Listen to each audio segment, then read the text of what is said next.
আমরা ভারতের ছাত্র ফেডারেশন পূর্ব বর্ধমান জেলা কমিটির পক্ষ থেকে আজকে বর্ধমান বিশ্ববিদ্যালয়ের এক্সাম কন্ট্রোলারের কাছে এসেছিলাম। বর্ধমান বিশ্ববিদ্যালয়ের ইউজি কোর্সের 6 সেমিস্টারের ফলাফলের হার্ড কপি এখনও পর্যন্ত বিশ্ববিদ্যালয় কর্তৃপক্ষ প্রদান করতে পারেনি। এর পাশাপাশি 6 সেমিস্টার জেনারেলের ফল প্রকাশ এখনও পর্যন্ত হয়নি। পিজি কোর্সের ক্ষেত্রে 4th সেমিস্টারে ফল প্রকাশ হয়নি।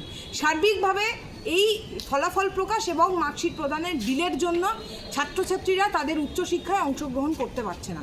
যারা স্নাতকোত্তর স্তরে অন্যান্য বিশ্ববিদ্যালয়ে ভর্তি হচ্ছে তারা শুধুমাত্র রেজাল্টের হার্ড কপি দিতে না পারার জন্য তারা সেখানে ভেরিফিকেশানে আটকে যাচ্ছে।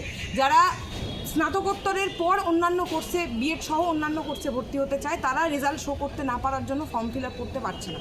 সার্বিকভাবে বর্ধমান বিশ্ববিদ্যালয়ের বছরের পর বছর রেজাল্ট বের করাকে কেন্দ্র করে হার্ড কপি প্রদানকে কেন্দ্র করে এই টালবাহানাকে এবার বন্ধ করতে হবে।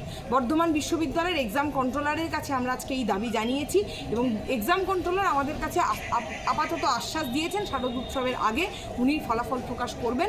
আমরা বিশ্বাস রাখবো বর্ধমান বিশ্ববিদ্যালয় কর্তৃপক্ষ একের পর এক তাদের গাফিলতির জন্য ছাত্রছাত্রীদের ভবিষ্যতে যে সমস্যা হচ্ছে সেই সমস্যাকে তিনি দূর করতে সক্ষম হবেন।